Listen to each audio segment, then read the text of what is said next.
राम मंदिर से चढ़ावा चोरी को लेकर बवाल जारी है। इस पूरी घटना को लेकर बीजेपी, आरएसएस और विश्व हिंदू परिषद विपक्ष के निशाने पर है। सरकार और उससे जुड़े संगठन पर विपक्ष के हमले जारी हैं। विपक्ष के हमलों के बीच आरएसएस प्रमुख मोहन भागवत से लेकर सह कार्यवाह तक ने अपनी चुप्पी तोड़ दी है, लेकिन प्रतिक्रिया देकर भी संघ प्रमुख समेत संगठन घिर गया है। विपक्ष ने अपने हमले और तेज कर दिए हैं। इसी कड़ी में कर्नाटक सरकार में गृह मंत्री प्रियांक खरगे ने आरएसएस को खरी खरी सुनाई है। तो क्या है ये पूरी खबर, जानेंगे इस रिपोर्ट में। राम मंदिर चढ़ावा चोरी का मामला अब सियासी रूप ले चुका है। विपक्ष ने बीजेपी, आरएसएस और विश्व हिंदू परिषद को घेरते हुए गंभीर आरोप लगाए हैं। विपक्ष अभी तक इस पूरे मुद्दे पर सरकार की चुप्पी और रवैये पर सवाल उठा रहा था, और जब आरएसएस का आधिकारिक बयान आया तो विवाद और बढ़ गया।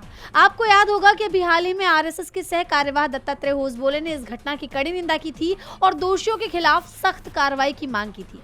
और बीते दिन आरएसएस प्रमुख मोहन भागवत ने भी होसबोले की टिप्पणी पर सहमति जताई थी, और अब भागवत और होसबोले ये बयान देकर बुरी तरह फंस चुके हैं।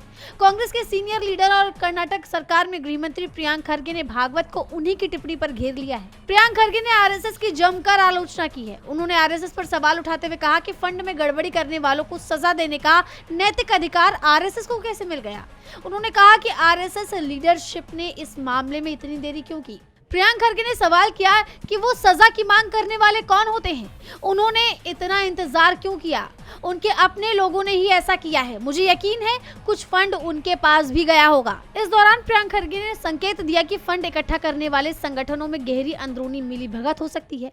वहीं अब कांग्रेस नेता के इस बयान के बाद आरएसएस और उनके बीच टकराव तो तेज हुआ ही है, साथ ही अब इस पूरे विवाद में आरएसएस भी फंसता हुआ नजर आ रहा है। वहीं अब देखना होगा कि प्रियांक खरगे के इन हमलों से संघ या भागवत की तरफ से कोई पलटवार आता है या नहीं। डीबी लाइव की रिपोर्ट।